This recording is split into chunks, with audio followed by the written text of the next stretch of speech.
Nous sommes ici sur un ancien site de fabrication de lubrifiants pour l'automobile qui a été en activité des années 70 à 2013. À la cessation d'activité, le site a été démantelé et dans le cadre d'une reconversion pour un usage industriel, nous avons entrepris d'importants travaux de réhabilitation.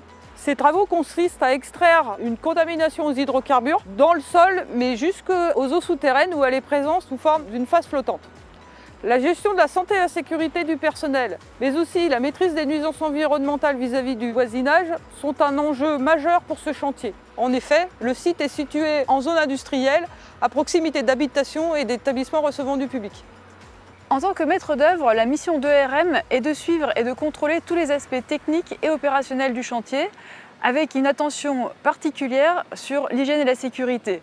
Les sujets sensibles sont variés, avec notamment la mise en place et le déplacement de la tente, avec des opérations de levage, le confortement de certains talus avec des blindages coulissants, la gestion des zones excavées et de la circulation des engins dans un espace restreint, la gestion des nuisances et bien sûr le suivi du planning et du budget, ainsi que la gestion des aléas.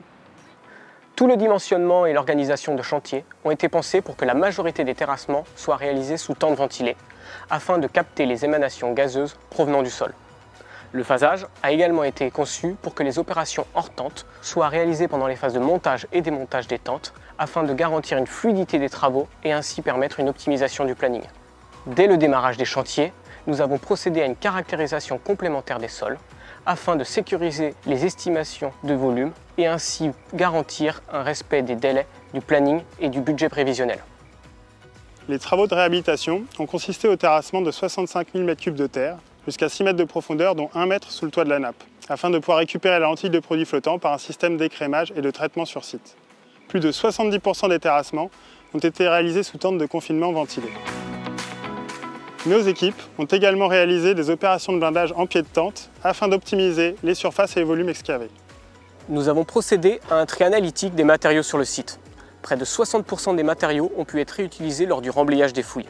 Les 40% non compatibles ont été évacués vers le centre de traitement Valeur-Terre à Saint-Ouen-l'Aumône. L'utilisation du transport fluvial pour une partie des matériaux a permis de réduire significativement l'empreinte carbone du chantier.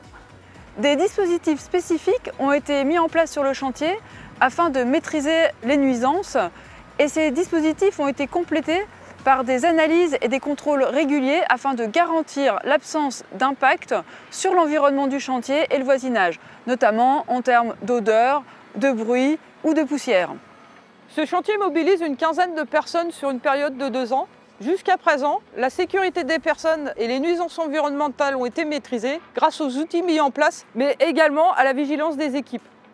La réussite d'un tel projet tient à l'importance des études réalisées en amont, mais également à la cohésion et à l'implication des parties prenantes en présence.